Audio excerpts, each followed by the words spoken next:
Kano na nagpapalamok. Mga ganito lang pala, mga puro cylinder lang pala.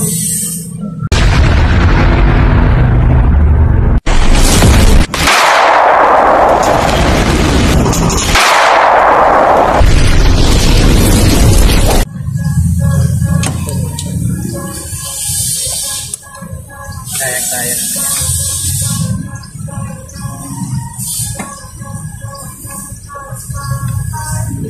Posible na itatagas pa yan.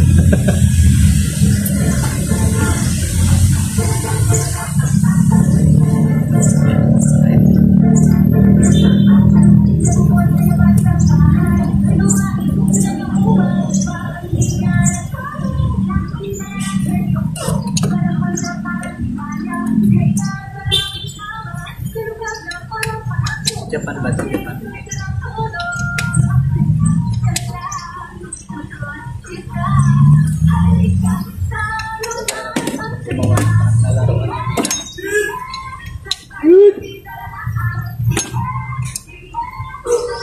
Yun. Iingay na to. Gasan mo naman.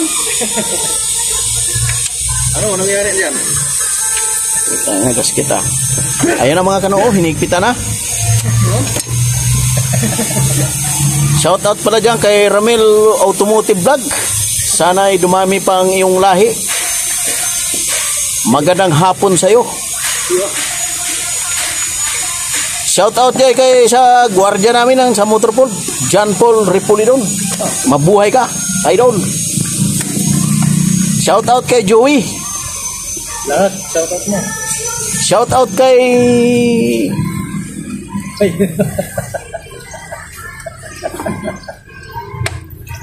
Yes. Shout out sa'yo. Shout out sa'yo. Kung sino yung gusto magpapagawa lang ng sasakyan dyan, ano lang kayo, PM lang kayo o ano lang kayo sa Ramil Automotive Vlogs. Tayo. Pinakamalit. Mapa-aircon man yan, ano man yan, mapamakina. Kayang-kaya yan dito sa Ramil Automotive Vlog.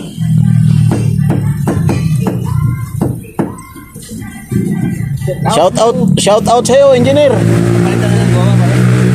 Palitan na ng goma. Ay, yung gasket. O, dikit.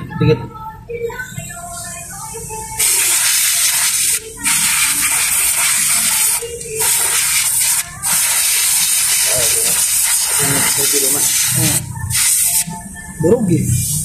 Putol ba? Tatagas talaga yan. Nainita na yun, parang sa Kailangan nating anuhin talaga yan. Kailangan talagang linisan ng gusto yan.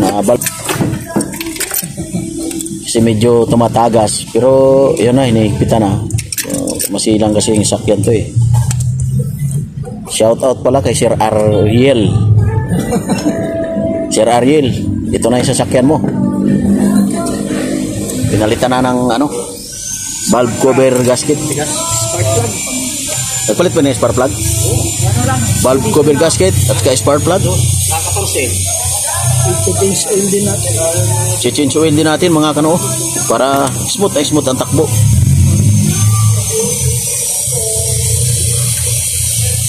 Magkano bilhin ng ganito ng gasket?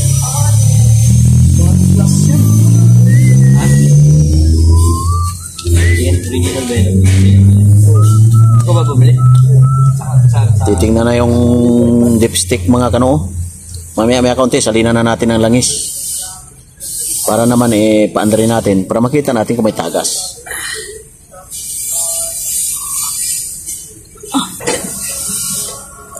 Ito yung tinatawag na, anong tawag nito? Bayong ko sa'yo. Di, ano to, kumbaga sa Laruan mo. 3.5 lang naman yan eh. Tyrad. Diba 150? 3.5 lang isa. 3.5 lang yan, laruan mo. Ano yan, tawag nito, kumbaga sa nilugan ng spark plug. Yan yung nakakonek sa spark plug mga kano. Tinatanggal na yung spark plug.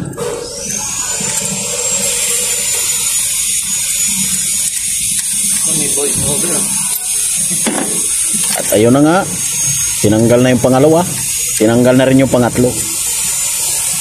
Bingo. Pwede pala ito na yung... Ayun na nga, tinanggal. Tapos na yung 50% sa 7-Eleven Tinanggal na yung ano, pinalitan na ng bago natin, mga kano. Hanggang alas 4 yung 7-Eleven. Yan, nasasalpak na yung ano, puta maiksi. Nako, Hindi naman loko na. Pili, yung hindi mabinta yung... Hindi yung hotdog, sigurado mabenta. Hindi nga eh. Pili, hindi naman nakasama na. 50%. Hindi 50%. Ano, 50%. Ayun na, kakabit na yung bago. 10 pesos lang. Mga di masarap yung inaano. Ayun na nga, hinihigpitan na. Kinakabit na yung number 1 na spark plug. Ang susunod niyan, siyempre, number 2. Oh, siyempre, number 3. Hanggang number 4 lang yan, kasi 4 lang yung spark plug na yan. Hinihigpitan na yung una, mga kano. Kinuha ko na rin yung pangalawang spark plug. Sinukat ko ulit yan. Itinapon sa plastic yung lagayan. Kinabit ngayon sa pangalawang spark plug. Itinira. Number 2. Number 2 yan. Pinakabit ko na yan. Ayun na, kinabit na. Hinigpitan ko na yan siyempre para hindi talaga maano. Ayun na, medyo nasumablay pa nga ako dyan kaunti. Hinigpitan ko na. At siyempre, kinuha ko na rin yung pangatlo. Binuksan. Ibinalagay yung ano.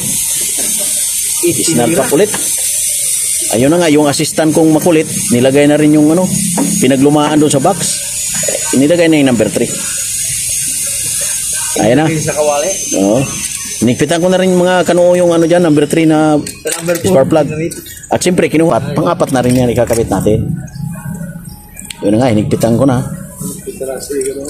Hinigpitan ko na hinigpitan.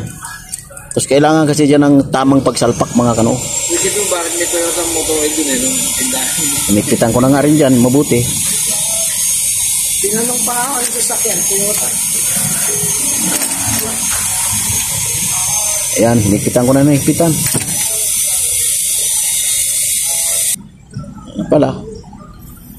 Siyempre, sasalpak ko na yung number 1 na ignition coil.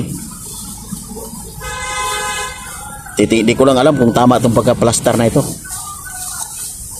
At yun na nga, binunot ko muna yung ano. Bumili ka pang budok? Babalik ko na to. Sinalpak ko na rin yan para kumonikta na.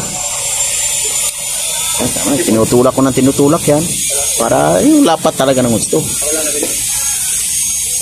So, number 2, salpak ko na ulit, nilapat ko na. Lagyan ng tornilyo.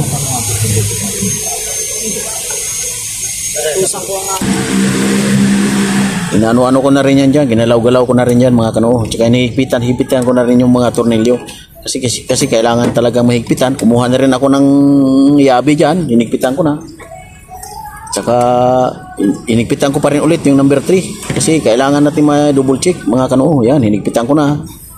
Tapos nilagay ko na ulit yung letter. Medyo kinuha nung may-ari. Ayun na. Oo, binigay niya. Sinalpak ko na rin yung pang number 4 na sakit. Ano na yan. O, yun na. Sinalpak ko na. Maya konti mga kano pa i-start na natin yan. Sasalangan muna natin ng langis maya konti. Sa likod. Diba, riprap. Ilog yan. Riprap. Bahay ko dito. May space pa kasi mga 2 dipa eh. Yung gaganda sa inyo, boss. Plano. Ayun na nga pala mga kano. Nilagyan ko na ng imbudo dyan. Pagkahanapin eh. Inicturean ko na yan. Oh. Ayun na nga mga kano, nilagyan na ng langis. Binirik na rin natin siyempre yung takip. Maya konti yan, paandarin na natin yan. Ano yung mga pato mo na yun? Di, bibi ang gusto ko. Alaga, ano? Kasi registration yan, ano yan? Subic yan. Galing Subic. Galing Japan yung mga yan eh. Pero maraming ganito sa Bulacan eh. Oo, marami nagtuwa doon. Pero galing Yung sa mga Subic. pumorma, Punta ka sa Subic, yung ano doon. Mukhang dami yan. dami ko nakita ganito sa Bulacan. Yung punta pumorma. Pero may tama. Oo. Caramel, bibili siya nung parang ganong kalapa din. 4 na piraso. Dalawa. Utang na. 2,000. Tapos sulo bagong kambiyahe. Tapos sulo.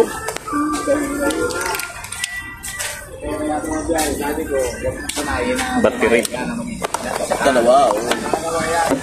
Dalawa, tagda 2,000, di magastos din na 4,000. Para kaya na, pwede na rin yung. Pwede ba dire-diretso pag ano? Dire-diretso pag tanaga.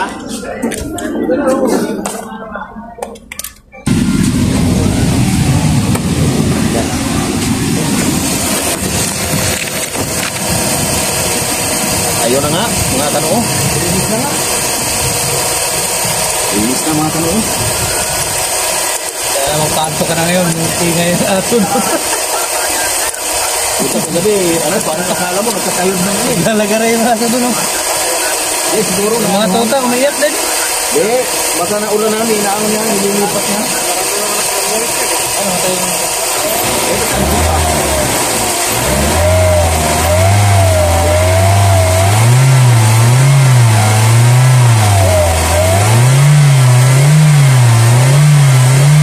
Ayun nga, bilis na. Eh, linis siya na ano.